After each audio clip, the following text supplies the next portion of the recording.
your texture, right? Take it. We're gonna live forever!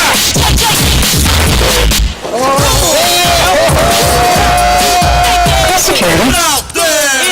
That is security. It's the best ride of my life. We're fine, pal. Alrighty. That's actually pretty funny. It is.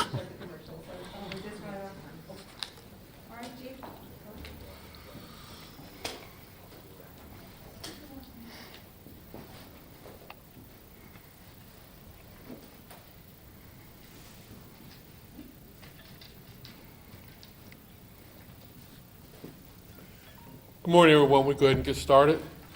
So first of all, thank you all for being here this morning, and we want to introduce to you our newest member of the St. Petersburg Police Department. We'll give you a little bit of history of how we got here, and then I'll be able to give you a demonstration of our new tool that we'll be using for our SWAT team. So last year, thanks to Brent and Lisa Vickers, they're here today, they came to the police department. They're friends of law enforcement. And what they asked us, one simple question, I should say two questions. What can we give you to make your officers safe, and what can we give you to make the community safe? And Brent Vickers introduced SPOT to us. So we took a look at SPOT, and last year we started training with SPOT. Then Mayor Rick Kreisman, we did a demonstration with him. He gave us permission to go ahead with the training. This past week, we met with Mayor Welch. Mayor Welch also got a demonstration of what SPOT can do, and he gave us the information, the permission to move forward. As you know, when the mayor first was out there running for election, he talked about the 6 I's, and this meet for the 6 I's. It talks about innovation, it talks about informed decision-making, impact on the community, and being in touch with the community, and that's what SPOT will do for us. SPOT was purchased without, you hear me, without any public funds. Thanks to, again, to the Vickers and the Spirits Foundation, they paid for this piece of equipment. We are the 3rd law enforcement agency in the United States to have a piece of equipment like this. So what will SPOT do? SPOT will only be used on SWAT call-out. It is a de-escalation tool. SPOT will be used where instead of us now having to send officers up to a scene, SPOT can go up to that scene. He can open the door, or it can open the door.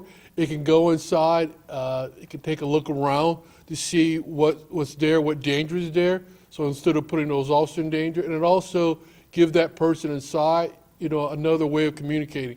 SPOT does have an intercom system and camera system, so you can talk back and forth to the officers, and also again, the officer can see what danger is inside. This piece of equipment is not weaponized. SPOT does not bite. It will not have any type of guns mounted on it, and when you see it here in a second, you'll see exactly what it can do. It also, again, it'll just be used on SWAT call-outs only, not for crowd control, not for surveillance or gathering any type of information. So with that, I'm going to let you watch a video that we put out there, and then I'll bring the SPOT for you to see. Jen?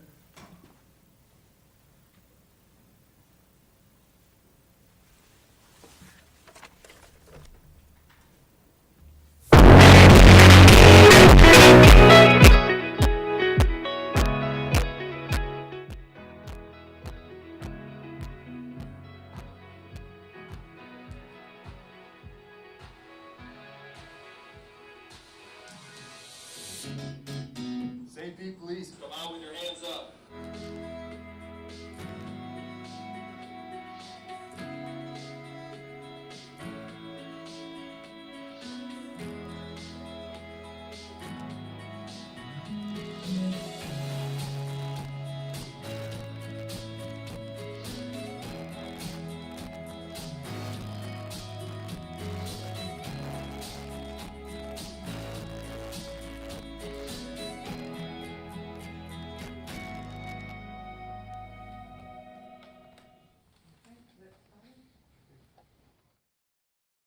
With that, let me introduce you to the newest member of the St. Petersburg Police Department and law enforcement.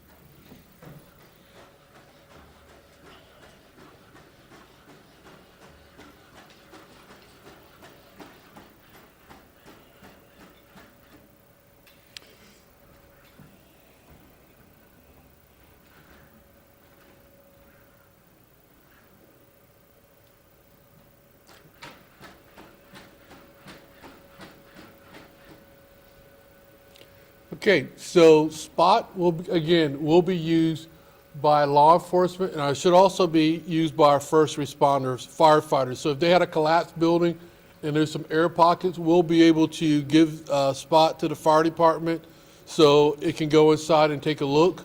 This tool will be available to any law enforcement agency in the Tampa Bay area. We will be letting them know today about SPOT and how they can use it for a call out. I'm going to step away from the mic again. So SPOT again, you can't take it over really. You just take it and reset itself.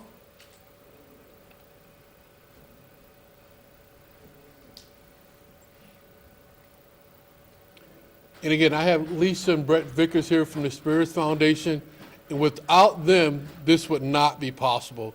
This is a tool that can and will save officers' lives and also possibly save the lives of the person that's in the home that's going through a medical crisis.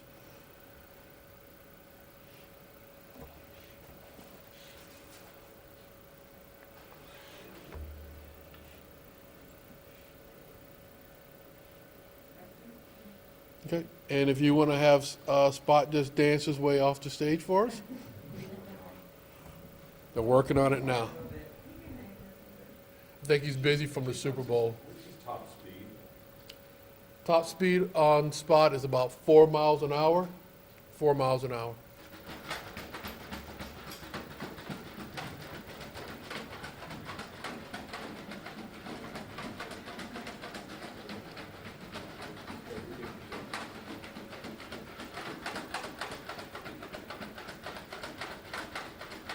And as you can see, these guys have been doing a lot of training.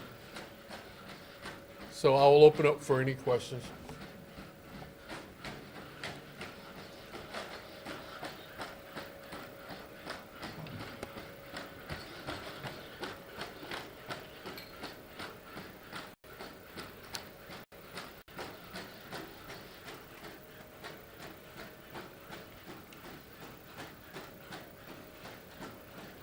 Chief, did you ever think of the day that you would have a robot on your force?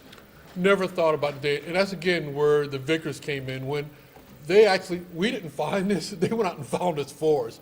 And then we started looking at this and they said, can this help your officers be safe? And of course, when we looked at this and we saw the technology, we were like, yes, we want this. Because you've been around long enough, instead of sending those officers up to that door, just imagine sending this piece of equipment up to that door.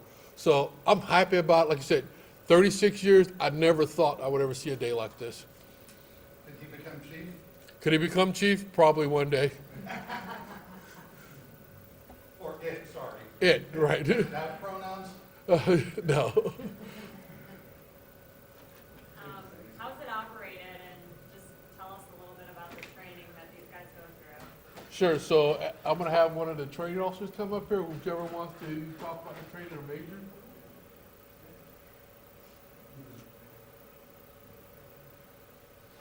So we went through. So the company that we bought it through came over when it got delivered, and we went through a week-long training with them, learning about the capabilities and what it will do, what it won't do, and what we can use it for. There's certain things that we aren't allowed to use it for per the company rules. So just learning all that, learning all the operations. It's a very complicated robot. Yeah. How impressed were you with it the first time you kind of got that hang Very impressed. I've seen a lot of videos of this online prior to us getting it, but it's just unlike anything that's out there. It's very smooth. It's very easy to operate.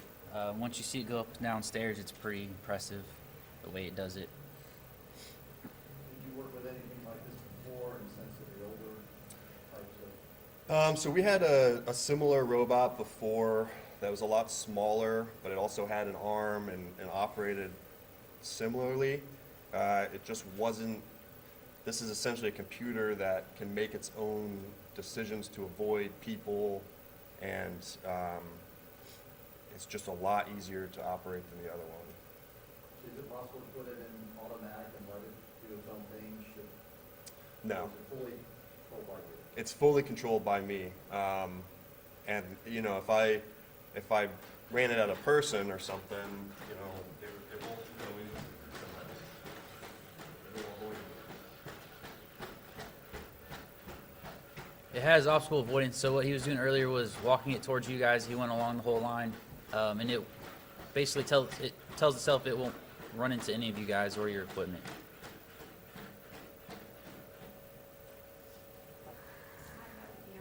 Are you able to hold up your controller and show it to us and, you know, from your vision? Like Yep. just turn it around and let us see it? So, it's essentially an Android tablet inside of an Xbox controller.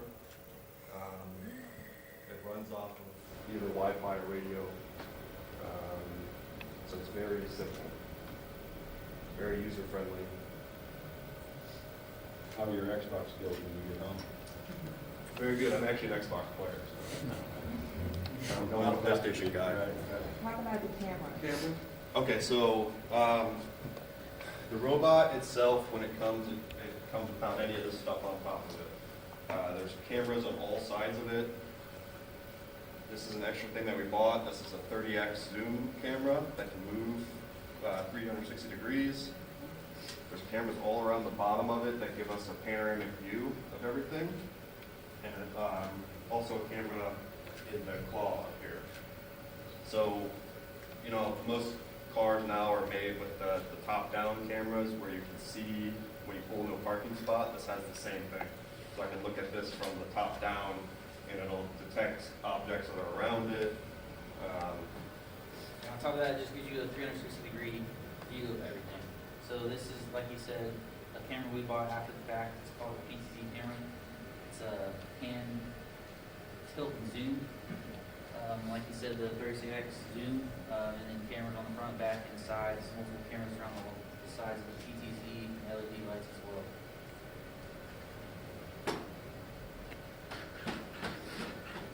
Thank you, guys. I'm going to also ask Brett and Lisa Vickers to come up because, again, without them, we wouldn't have this tool to help us in law enforcement. Thank you, Chief. You may want to ask them any questions. Good morning. How are you guys doing today? Morning. Thanks for coming out.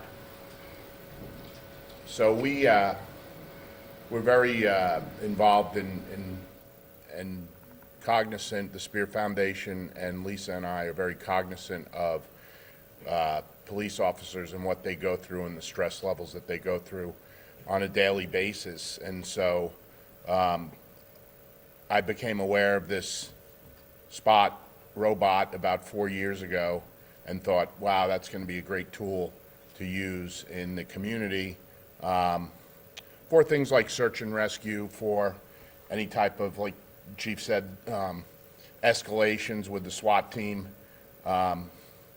What we've found is that with tools like this, the officers' stress levels go way, way down.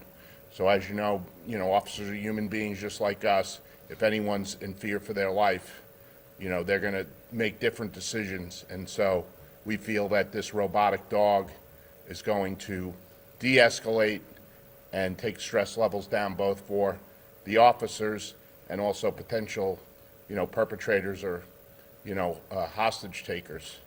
So we're really excited and happy about it. So when you first saw this, you wanted to get this for the St. Pete Police Department. Talk about why and how cool this thing is and how cutting edge it is. Yeah, so I've been involved in technology my whole life. I worked for Apple Computer, I worked for Dell Computer, designing data centers, worked for Siemens Telecom, selling digital ATM switches. So to say I'm a bit of a techie is, I'm not in it anymore. We own a real estate company, but I'm a firm believer in having the best tools available, and we are, my wife grew up here in St. Pete. She's a long-term resident, and I've been here since 2001. It's much like, guys, think about the robotic vacuums you have now at home and how much easier they make your life. Lisa brought that up to me earlier, and so this is just another, tool for these guys to use that's going, like you said, that's going to save lives. Think about, people don't think about things now when nothing's happening, but a couple of years back, we had, a wall fall down on a building on Central Avenue that, no one expected. So could you imagine if a human was trapped in that building? Well, now, we can send this in. Much rather this get destroyed than a human being. And this seems like science fiction. It's like something you'd see in some sci-fi movie. Talk a little bit about how quickly it progressed from, like, the original Bomb Squad robots had little wheels that looked like go-karts to this thing that can do almost anything. Well, yeah, this is do you want to talk, Yeah, I mean, you guys talk about that, because you're more versed. you're more versed in that. Right. Good afternoon, everyone. Let me sneak between you guys here. So, is that better? Spell your last name. Yes, it's Gerardo.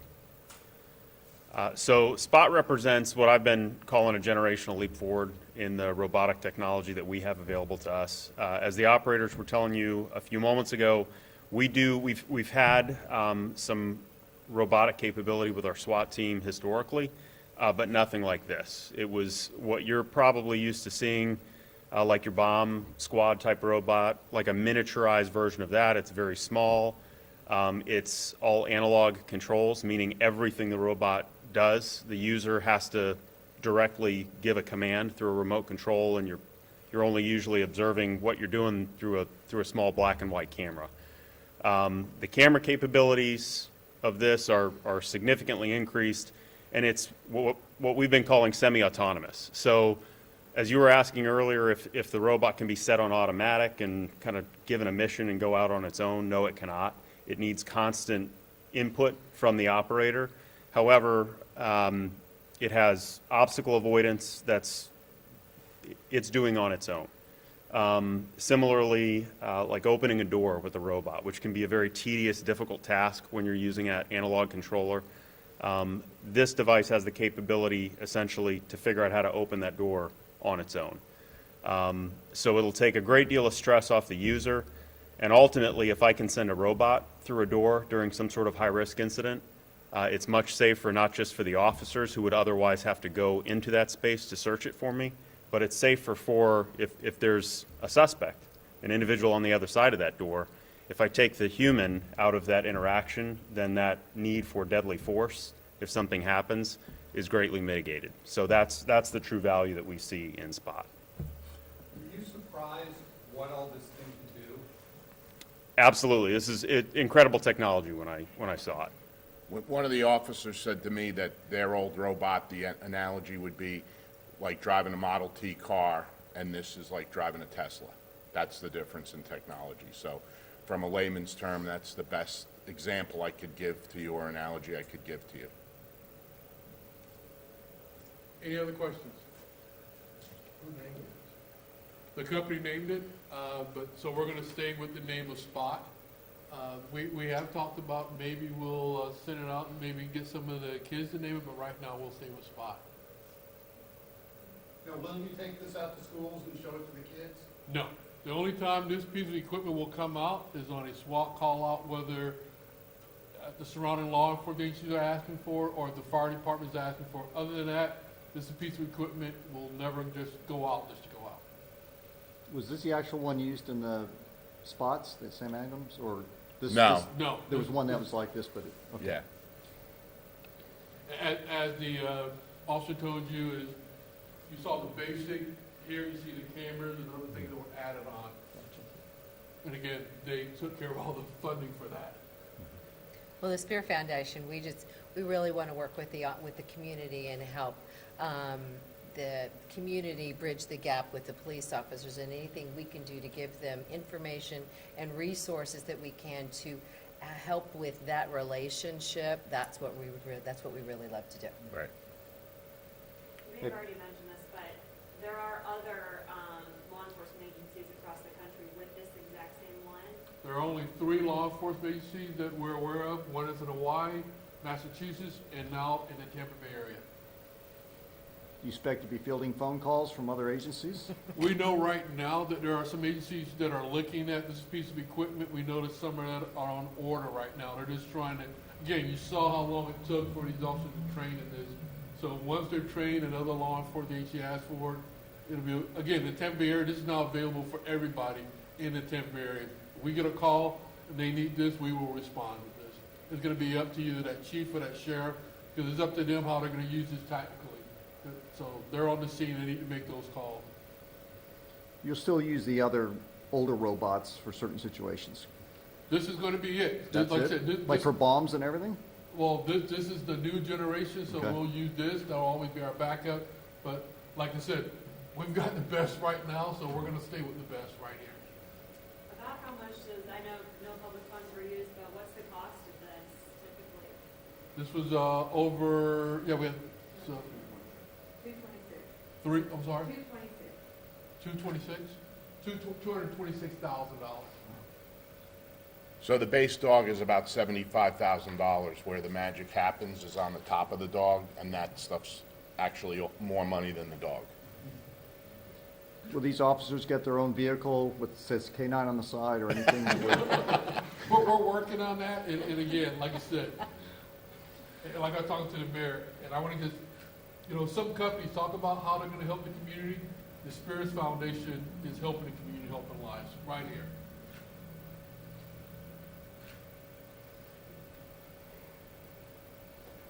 Anything else? All right, thank you very much. Thank you. Yeah. Thank you guys for your time. You guys got it, huh? You may just wanna leave, because I think they're gonna take other shots. Yeah, we'll Put them at rest.